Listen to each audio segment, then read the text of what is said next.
Saya juga Halo repotkan Yai. di sini. Oke. Assalamualaikum warahmatullahi wabarakatuh. Waalaikumsalam warahmatullahi Waalaikumsalam wabarakatuh. warahmatullahi Wabarakatuh. wabarakatuh. Alhamdulillahirabbil alamin. Segala puji hanya milik Allah. Alhamdulillah anak-anak kita pada hari ini masih diberikan oleh Allah kenikmatan, iman, kesehatan dan kesempatan sehingga bisa melaksanakan belajar bersama-sama di siang ini dengan keadaan sehat walafiat. Sebelumnya, Bapak untuk mulai pembelajaran dengan materi sholat dan zikir, Bapak ingin menyapa anak-anak terlebih dulu dan nanti Bapak akan mengabsen anak-anak siapa saja yang absen atau yang izin atau yang tidak hadir. Bagaimana kabarnya anak-anak pada siang ini untuk pembelajaran? Alhamdulillah. Alhamdulillah Selamat sehat, pagi. Pak. Alhamdulillah. Alhamdulillah alamin. Tetap semangat, tetap ceria, selalu kita sambil memohon sama Allah diberikan kemudahan, diberikan ilmu yang manfaat, yang barokah, yang Amin. maslahah. Amin. Amin. Ya, semuanya semoga dalam pelajaran ini semoga diberikan ilmu-ilmu yang bisa menyelamatkan kita dunia akhirat. Amin. Mungkin sebelumnya Bapak mari anak-anak untuk berdoa supaya ilmu yang kita pelajari nanti dimudahkan oleh Allah dan mendapat keridhaannya. Dan untuk doa biar dipimpin oleh anak Ananda, ketua kelas Ananda Risman. Silakan Ananda untuk memimpin doa memulai pembelajaran di siang ini. Ya, untuk memulai pembelajaran ini, teman-teman, marilah kita berdoa bersama-sama dengan membaca suratul Fatihah. Doa dimulai. A'udzu A'udzu billahi billahi minasyaitonir rajim. Bismillahirrahmanirrahim. Bismillahirrahmanirrahim. Alhamdulillahi rabbil alamin. Bismillahirrahmanirrahim. Ar-Rahmanir-Rahim.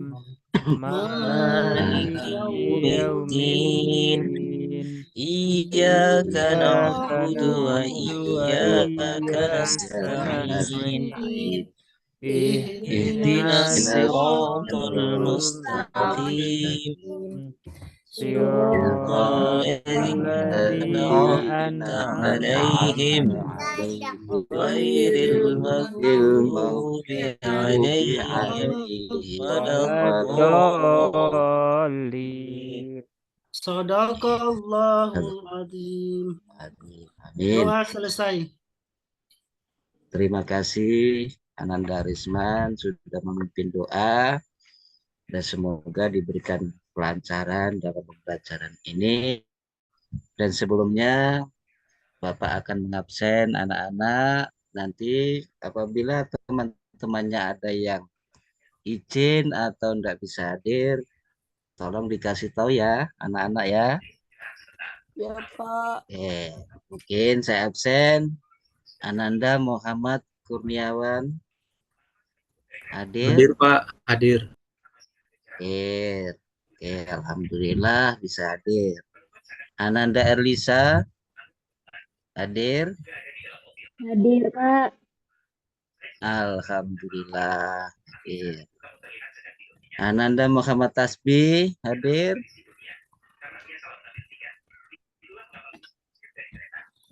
Izin, Toilet, Pak. Pak. Oh izin, mungkin ngasih tahu ke anak-anak izin gitu ya. atau pas lagi dia ada kerepotan. Hadir? Hadir, Pak. Halo? Hadir, Alhamdulillah. Moga-moga yang izin tadi diberikan oleh Allah kesehatan sehingga bisa ikut pembelajaran berikutnya. Amin. Anda Fitriyatul Khairiyah hadir? Hadir, Pak. Alhamdulillah. Kita selalu bersyukur supaya ditambah kenikmatan kita dan pemahaman ilmu kita. Ananda Nur Laila hadir?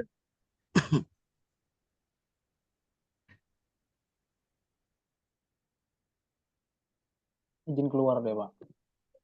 Oh, ya dia izin keluar ya. Ya mudah-mudahan dia tidak kenapa-napa, tetap selamat, sehat, dan selalu mendapatkan rahmat. Amin. Ananda Ridwan Hadir Bapak. Hadir. Alhamdulillah. Amin ya. Ananda Septia. Hadir, Bapak. Alhamdulillah. Ananda Risman. Hadir, Pak. Alhamdulillah. Ananda Rahmayanti. Ada, Pak. Ya, Alhamdulillah. Ananda Ansor. Hadir Pak Alwais. Alhamdulillah. Sudah kita absen semuanya ya anak-anak ya. Sambil kita memohon, sambil kita belajar, semoga apa yang kita pelajari nanti diberikan pemahaman. Apakah anak-anak sudah mengerti apa sholat dan zikir itu?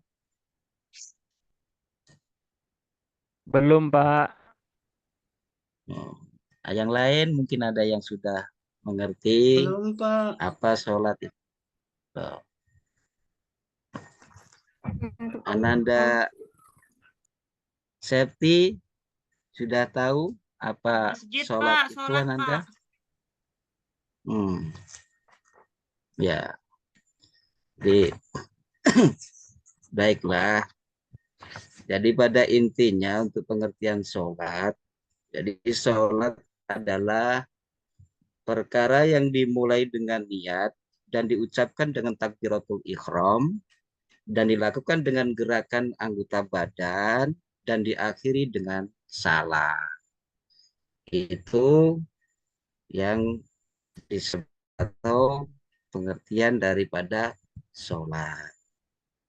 Dan sholat kita lakukan atau dilakukan bukan hanya sebagai ritual, tapi sholat juga merupakan bentuk hubungan langsung dengan Allah, berdialog dengan Allah, menghadapkan rohnya kepada Allah Subhanahu wa Ta'ala. Ya, itu sebagai sarana untuk membangun antara manusia menjadi manusia yang takwa kepada Allah Subhanahu wa Ta'ala, yang selalu mengingat-ingat Allah, baik itu mengingat Allah dengan zikirnya atau dalam sholatnya, itu juga harus selalu mengingat kepada Allah Subhanahu wa Ta'ala. Sebagai salah satu pendekatan kepada Allah, itu kita dengan cara sholat diantaranya. Makanya di situ Allah berfirman dalam surat Al-Baqarah ayat 43. Ini kita Bapak siapkan untuk videonya. Mungkin anak-anak lebih senang ketika mendengar dari video tersebut.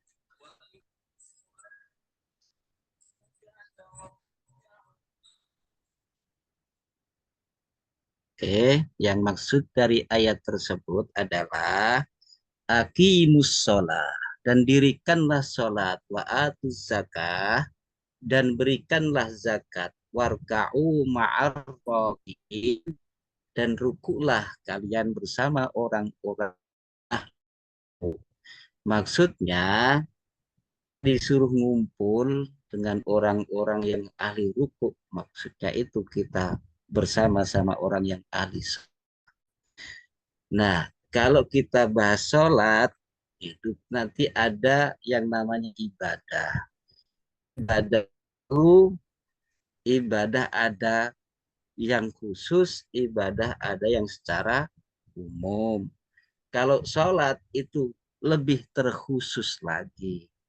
Jadi pengabdian, penghamba pada Allah Subhanahu wa Ta'ala secara khusus itu disebut sholat. Tapi kalau ibadah bisa bermacam-macam bentuk cara, bermacam-macam bentuk perilaku, itu ibadah. Contoh, ketika kita belajar seperti ini, itu namanya ibadah. Ketika kita membantu teman yang lagi kesusahan, yang lagi kesulitan, itu namanya ibadah. Tapi kalau sholat itu menghadirkan antara jiwa dan raga kita untuk menghadap Allah Subhanahu wa Ta'ala. Karena itu adalah bentuk pendekatan secara khusus. Nah, mungkin Bapak tanya kepada anak-anak, masih ingatkah untuk pembelajaran yang kemarin ada berapakah rokaat dalam sholat 5 waktu?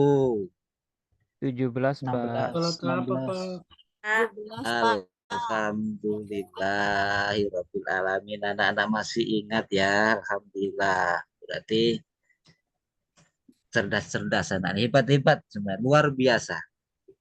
Alhamdulillah. Semoga ini nanti juga pembelajaran di saat ini juga bisa diingat seperti pembelajaran kemarin.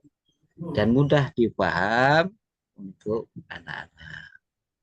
Ya.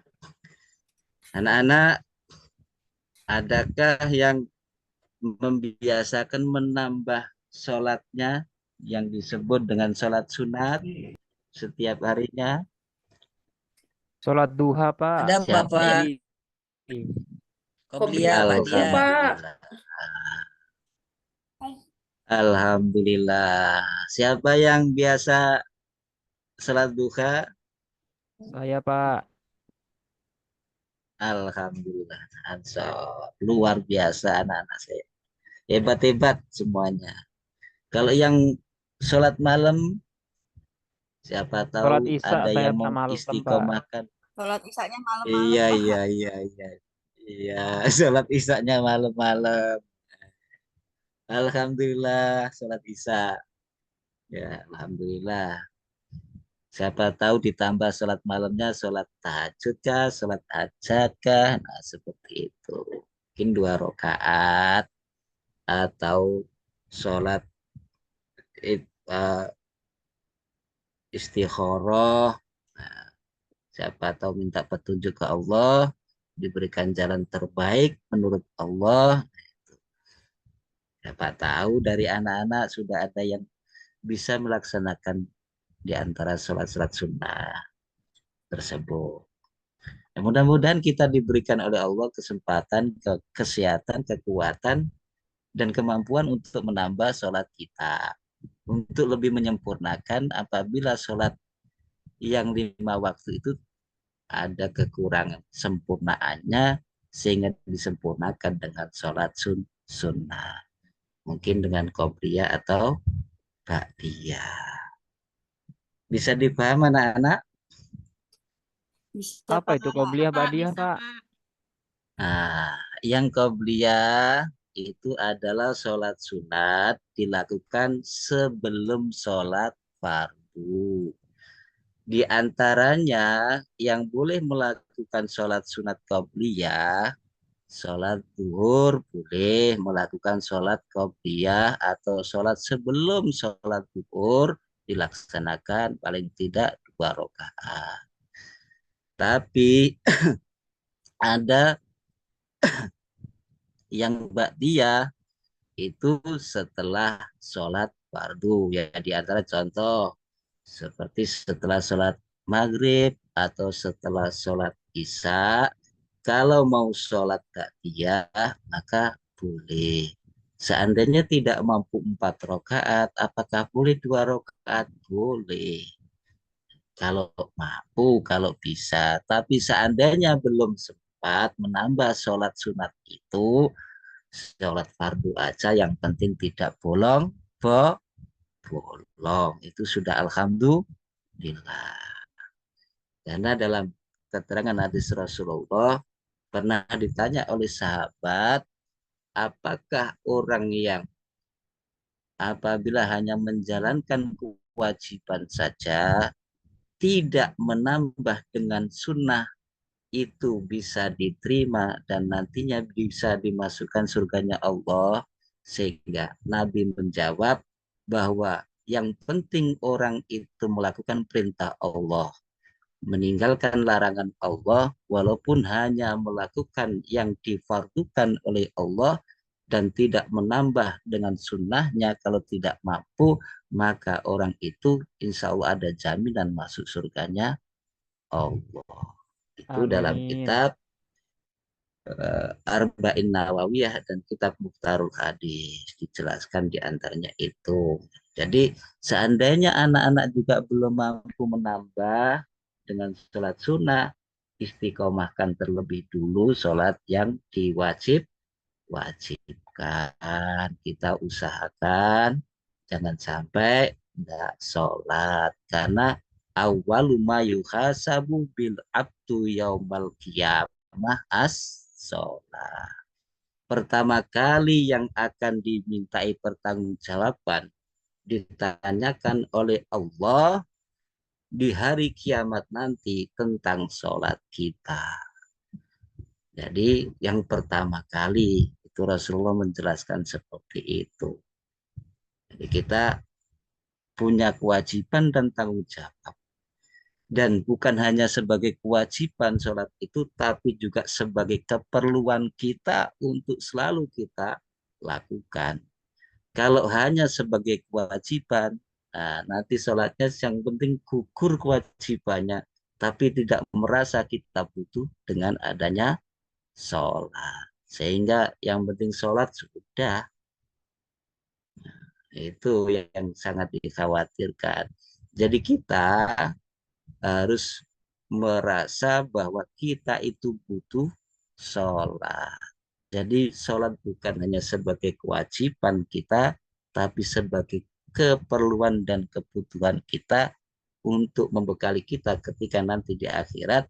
Sehingga ketika ditanya oleh Allah tentang sholat, insya Allah kita itu ada jawabannya.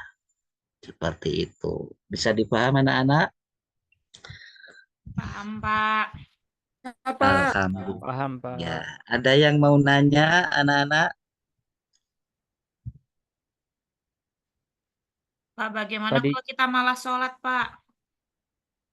Ya, oke. Mungkin dari teman-temannya ada yang mau menjawab pertanyaannya Nak Septi. Silakan saya lempar terlebih dulu ke teman-temannya. Siapa susah tahu safety ada yang dibilangnya, Pak. Yang malas dia. Ya, ya Roh, gitu ya. kan? Hmm. Ya gimana? Ada yang mau jawab dari pertanyaan Pak Septi?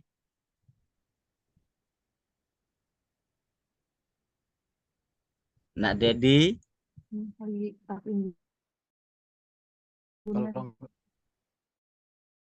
kalau nggak sholat nanti Oh masuk gitu. neraka, Pak. Itu jawaban yang bagus sih, Pak. Pinter. Nah, Iya, itu satu. tepuk tangan.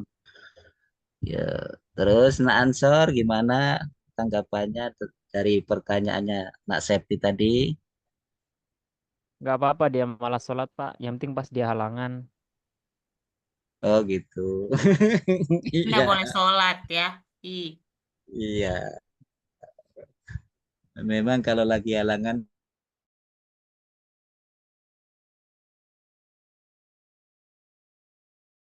nggak boleh, karena mengandung kata sebelum dia sampai selesai masa hadas, ya itu dia masih mengandung hadas. Hanya kalau lagi halangan dia malas, ya sebenarnya karena itu adalah sebagai sifat seorang perempuan yang punya tamu yang nggak diundang tapi datang, nggak disuruh pergi juga selesai, yaitu M. Ya males itu tadi karena ada halangan. Ya mungkin saya jawab dari Nak Septi tadi, saya males gimana gitu kan. Mungkin saya jelaskan sedikit, mudah-mudahan bisa dipahami. Males itu supaya ndak males dipaksa. Karena kalau nggak I. dipaksa dari diri kita sendiri, orang lain maksa, ya kalau pas dekat. Kalau dari diri kita sendiri yang memaksa, nah itu baru bisa. Dia mau tanya apa lagi? Gimana?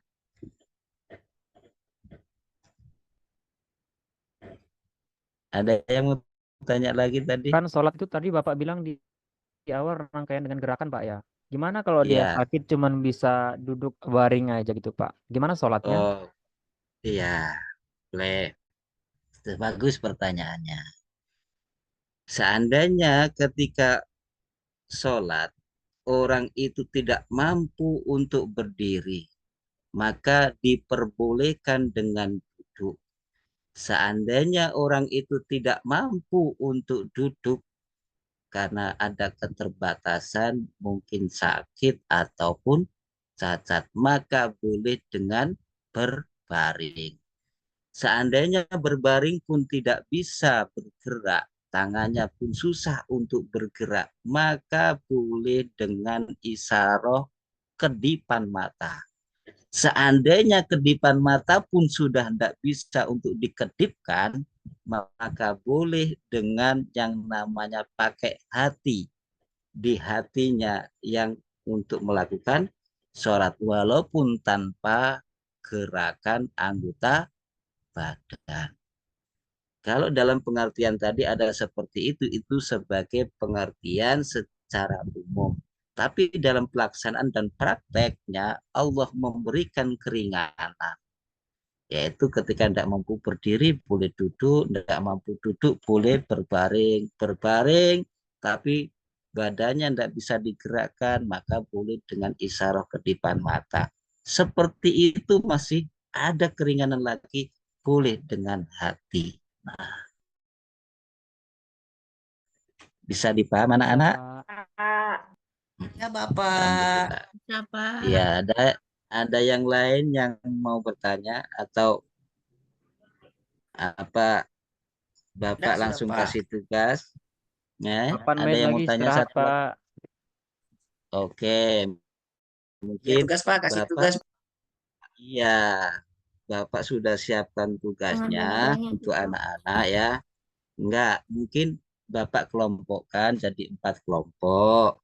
Nah, satu kelompok nanti satu pertanyaan saja di antaranya itu ya. Tadi sampai Bapak lupa apa ini, tahu-taunya ngobrol aja itu. Ya, mungkin untuk pertanyaan bagi kelompok Bapak belum sempat eh, menuliskan di situ untuk kelompoknya. Jadi Bapak sebutkan saja kelompok satu yaitu Muhammad Kurniawan, Elisa, Muhammad Tasbih, dan Ananda Ahwani. Dengan soal yaitu kelompok satu makna dan hikmah sholat dalam kehidupan seorang muslim. Maksudnya gimana? Apa makna dan hikmah sholat dalam kehidupan seorang muslim? Nah, itu nanti tolong didiskusikan ya anak-anak ya, selesai baru nanti dipresentasikan ke depan. Kelompok kedua Fitriatul Khairiyah, Pak. Nur Laila, Nikmatul Khairiyah, dan Ananda Ridwan.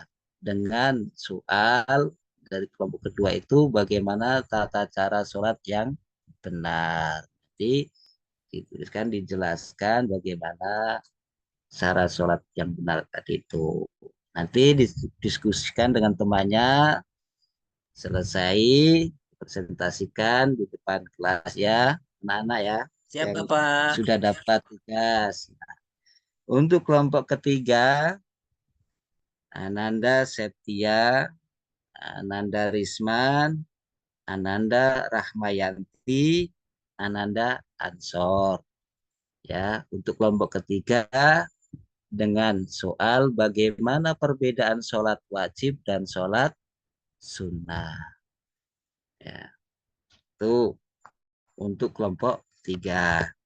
Nah, untuk kelompok 4 yaitu Ananda Dedi, terus Ananda Erli Madani, terus Ananda Siska. Nah, dengan soal bagaimana tantangan dan solusi dalam menjaga konsistensi sholat. Nah, nanti masing-masing kelompok kalian diskusikan, Bapak tunggu nanti hasilnya presentasikan dan kita analisis bersama-sama, nanti baru ada penilaian, kesimpulan, penilaian. Boleh nggak cari jawabannya? Bisa Boleh nggak dipaham cari jawabannya di anak-anak? perpustakaan, Pak? Boleh, silakan. Untuk jawabannya silakan Anda cari di mana saja, di buku, di internet, sebisa Anda untuk mencari jawab di mana silahkan. Bapak memberikan kebebasan untuk mencari jawaban tersebut ya. Ya, Baik, cari referensi di mana, di buku apa silahkan. Oke ya, paham ya Jadi kalau anak-anak yang ya. nggak ya punya Pak, HP 4 menit lagi bagaimana, Pak? istirahat, Pak. Oke ya, terima kasih ya nak ya. Bapak juga iya ingin Pak Ridwan istirahat nyontek, Pak. sebenarnya. Terima Ridwan. kasih diingatkan. Silakan Udah nyontek, yang digabungkan, Pak. Nggak penting apa-apa kan, Pak? nyonteknya teratur. HP saya habis Nggak itu apa-apa. pulsanya, Yang Pak. penting nyonteknya teratur ya. Oh gitu. Ya nanti namanya diskusi kan nyontek Oh sama iya, temannya Pak. ya Ore, kan. Oke, nyontek Pak sama Jontek. temannya. Oke ya. Bapak memperbolehkan kalian nyontek karena itu diskusi bersama-sama. Oke. Oke. Ya mungkin sampai di situ aja untuk pembelajaran hari ini. Mudah-mudahan kita selalu mendapatkan keridhaan, rahmat dan dari taufik hidayahnya Allah Subhanahu wa taala, diberikan ilmu yang manfaat, yang barokah, yang maslahah sehingga bisa menyelamatkan diri kita, keluarga kita dan semua masyarakat dunia akhirat. Allahumma amin. Dan sebelumnya Bapak ingin meminta anak-anak, di salah satu dari anak-anak untuk memimpin doa untuk penutup. Ya, saya tunjuk Ananda Ansor. Sebelumnya dipimpin doanya, Bapak mengucapkan terima kasih banyak atas partisipasi anak-anak. Karena dukungan anak-anak, Bapak bisa ngomong di depan. Ya, terima kasih. Semoga anak-anak menjadi anak yang soleh-solehah. Allahumma amin. Ayo Ananda Ansor Mari teman-teman semua, sebelum untuk kita menutup pembelajaran pada hari ini, marilah kita membaca surah Al-Asr. Berdoa mulai. A'udzu billahi minasyaitonir rajim.